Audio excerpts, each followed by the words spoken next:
Vitamins are easy to dismiss as nice to have, the kind of bottles that sit on a shelf and collect dust while real life gets your energy and attention.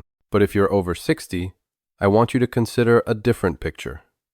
5 specific vitamins, taken in the right amounts and at the right times, acting like switches that help your muscles contract more reliably, your nerves fire more cleanly, your connective tissues repair more quickly, and your bones hold your weight with less complaint.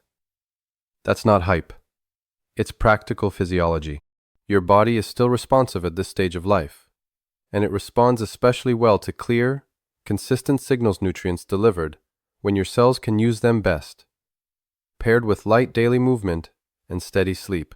By the time we finish, you'll know exactly which vitamins deserve a permanent place in your pill organizer, how much to consider, when to take them for maximum benefit, and how to put everything together in a routine you can actually follow. If your goal is to stay strong, steady, and independent, what you swallow, and when, matters more than most people realize. Before we get specific, let's name the enemy you can actually defeat. Sarcopenia. It's the gradual loss of muscle mass and power that sneaks up on adults as birthdays accumulate. It starts quietly. You pause an extra beat before rising from a soft chair. You avoid the steeper curb. You catch your shoe on a threshold you've crossed 1,000 times. Sarcopenia erodes muscle fibers. But it also blunts the communication between your nerves and muscles, stiffens connective tissue, and steals confidence step by step. The good news is that muscle at any age responds to training and to proper nutrition. No, you don't need punishing workouts or complicated machines. You need 10 honest minutes of gentle resistance most days. Enough high-quality protein to give your body building blocks, and the 5 vitamins that make those building blocks usable. When vitamins are missing, you can exercise faithfully and still feel like you're pushing through sand. When they're present and timed well, even simple movements feel more productive. Your recovery is smoother, and strength returns in ways you can feel when you stand, turn, and carry your life. The first vitamin to get right is the one most people associate only with bones, even though it also speaks directly to muscle. Vitamin D. This fat-soluble hormone-like vitamin helps your gut absorb calcium, but its influence doesn't stop there. Muscle cells have vitamin D receptors that modulate how fibers contract and relax, how power transfers across a joint, and how quickly you can catch yourself when a foot slips. Levels run low in older adults for predictable reasons. Less time outdoors, skin that produces vitamin D less efficiently, and medications or medical conditions that alter metabolism. If you notice that climbing stairs demands more from you than it did last year, if your balance feels less dependable on uneven ground, or if your legs fatigue faster than the walk warrants, low vitamin D may be part of the picture. A simple daily dose of vitamin D3 often, in the range of 800 to 1.0 international units for many adults taken, with a meal that contains some healthy fat, is an easy correction that steadily shifts your physiology in the right direction. The key is consistency. Vitamin D works best, like a slow, reliable drip, not a rare flood. Give it a few weeks, pair it with light resistance exercises, such as sit-to-stands from a chair or heel raises at the counter, and you'll often notice stronger drive through the legs and steadier steps.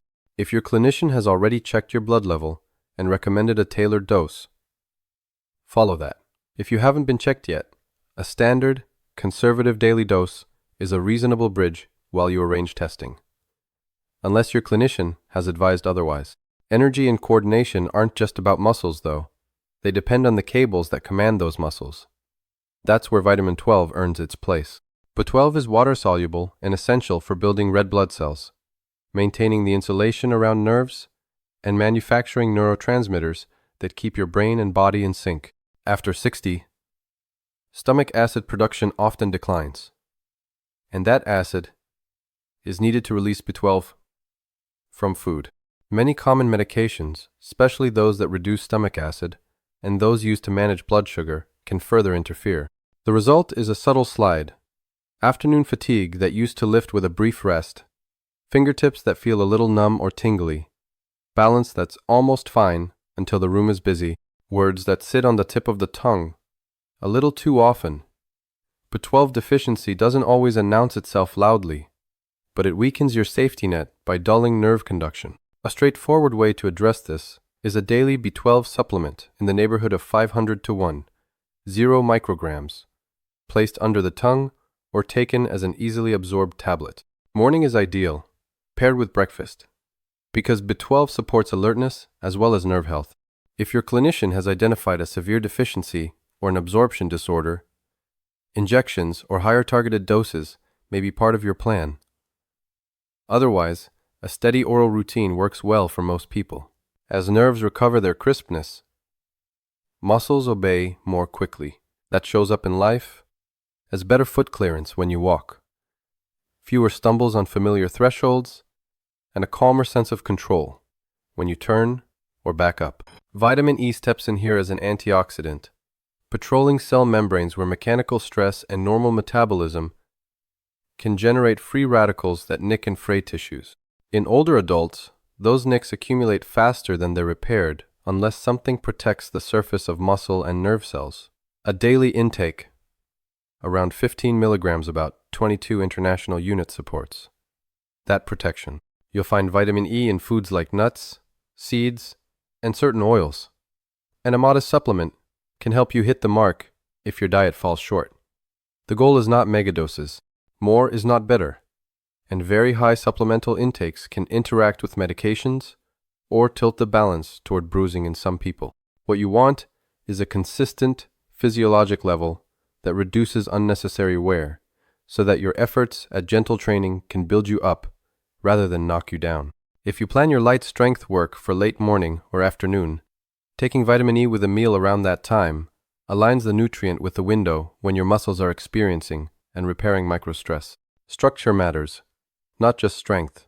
Many adults assume weak muscles are the whole reason movements feel less reliable, but connective tissue as tendons, ligaments, and fascia are the anchors that convert muscle force into predictable motion. Those anchors lose spring and integrity with age if the raw materials for collagen aren't available.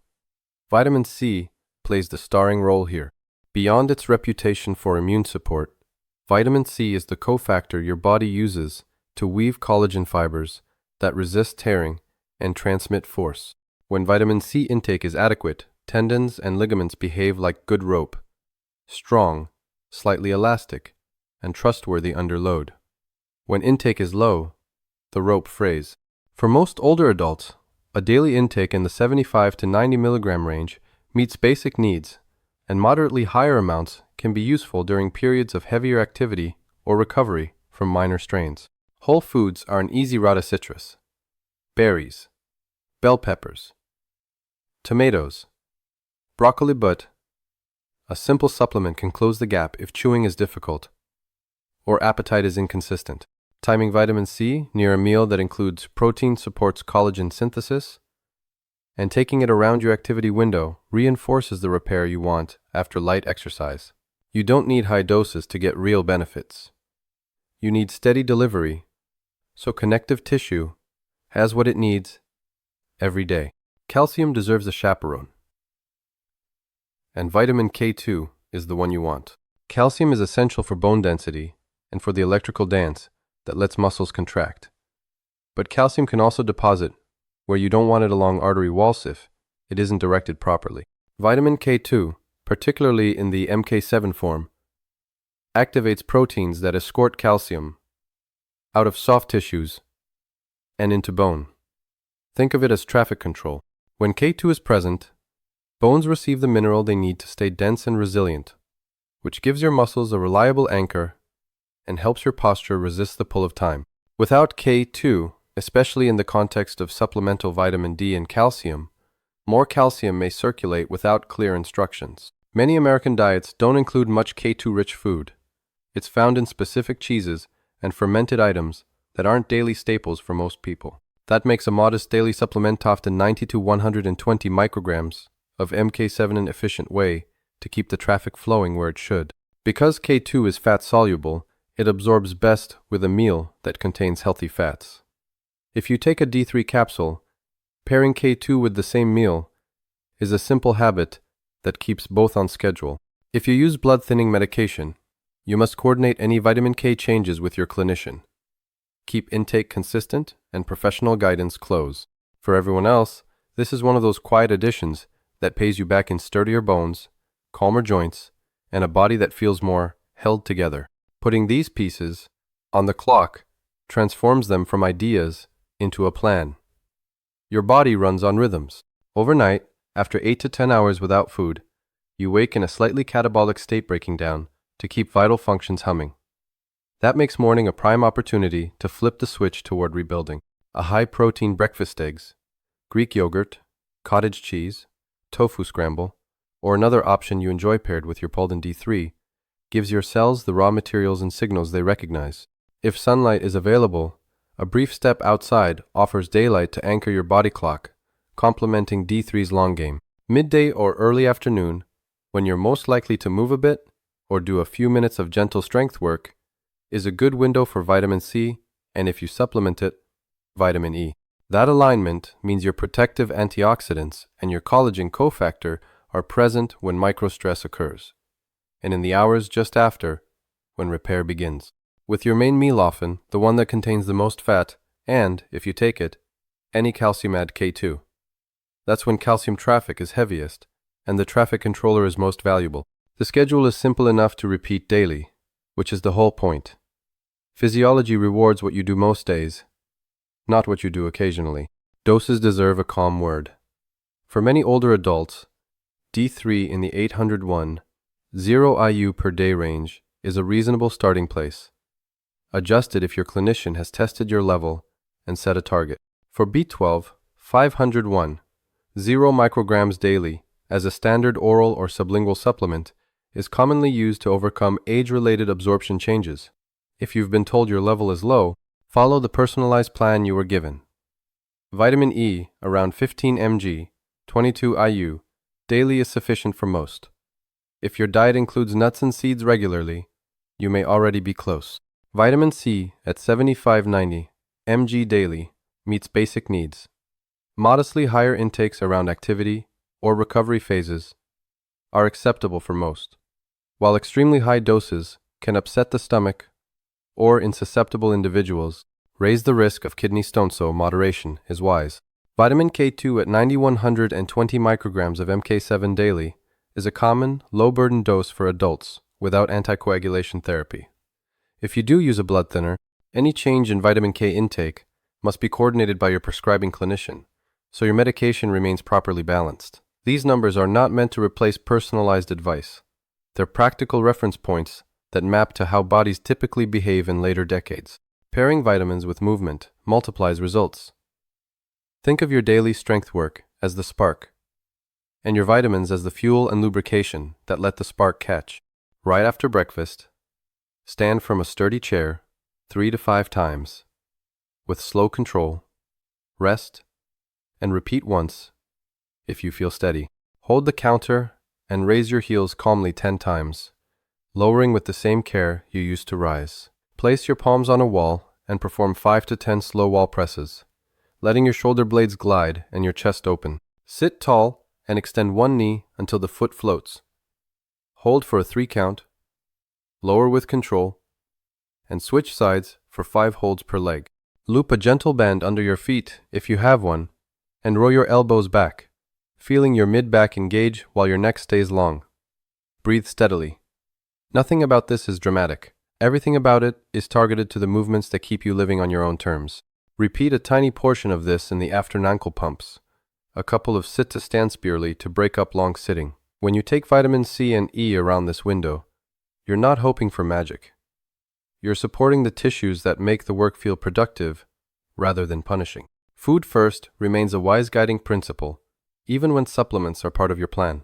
Vitamin D is hard to get from food alone, which is why a supplement is often useful.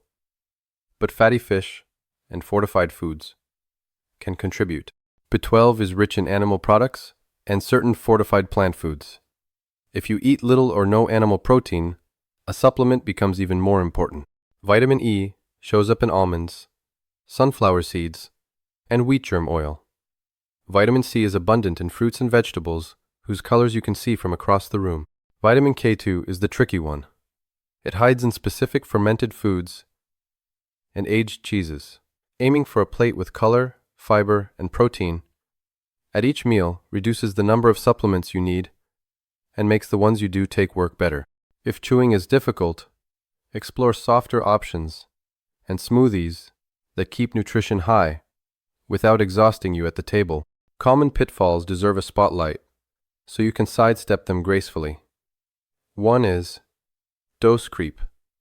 The understandable tendency to think that if a little helps, more must help more. With vitamins, there are sweet spots. Stay near them unless your clinician directs otherwise. Another is inconsistency, taking everything on some days and nothing on others. Your tissues don't respond to drama. They respond to routine. Set phone reminders or pair vitamins with daily anchors you already do, like brewing coffee or brushing teeth. A third pitfall is ignoring interactions. Vitamin K2 and anticoagulants require coordination. Vitamin E, at high doses, can increase bleeding tendency for some people.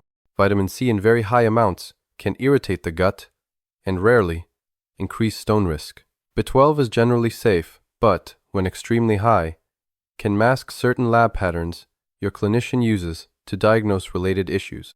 The solution is simple. Choose modest, everyday doses. Keep a list of everything you take, including over-the-counter items, and bring that list to appointments so your care team can help you adjust. Tracking gentle progress keeps motivation real. Every Sunday, count how many smooth sit-to-stands you can perform without using your hands before form slips. Record that number on a sticky note. Note whether your first morning steps feel easier than last week, whether you can stand at the counter a minute longer without shifting your weight, whether the grocery bag travels from car to kitchen in one trip. Write down which vitamins you took and when, not to police yourself but to notice patterns. You're not competing with anyone. You're building your own baseline and proving to yourself that small, consistent inputs change daily life. Expect the first wins to show up as steadier mood and energy, then smoother movements, then confidence. Sleep and light add the final polish. Your muscles rebuild while you sleep, and your brain orchestrates hormone timing based on daylight cues. Step outside in the morning for a couple of minutes, even if it's cloudy, to tell your internal clock the day has begun. Keep a regular bedtime in a dark, cool room. If nighttime cramps interrupt you, a brief session of ankle pumps and a warm shower before bed can help, alongside the steady mineral balance supported by your daily routine. Hydrate earlier in the day so evening fluids don't wake you repeatedly. None of this is glamorous. All of it works. If you're wondering how to start without overwhelming yourself, make the first week simple. Place your B12 and D3 where you'll see them at breakfast, and take them right after your first few bites. After breakfast, perform a single round of gentle movements. With lunch or your afternoon snack, take vitamin C. If you supplement E, take it then too. With your main meal, take 2, especially if that meal includes fats or any calcium supplement you've been told to use. That's it. No perfection. No pressure. In week 2, keep the schedule and add 1 repetition to any movement that felt easy. In week 3, shorten long, sitting by standing, and moving your ankles for 1 minute every hour or 2 during the day you are most sedentary. In week 4, review your sticky notes and notice what changed. Repeat the 4-week block and watch small numbers climb. You are not chasing youth. You are supporting the body you live in now, so it carries you through the day with less strain and more certainty. Vitamins aren't magic, but they are often the missing instructions that let your efforts count. D3 steadies the platform, 12 cleans up the wiring, E protects the surfaces, C supplies the scaffolding, and K2 directs the traffic.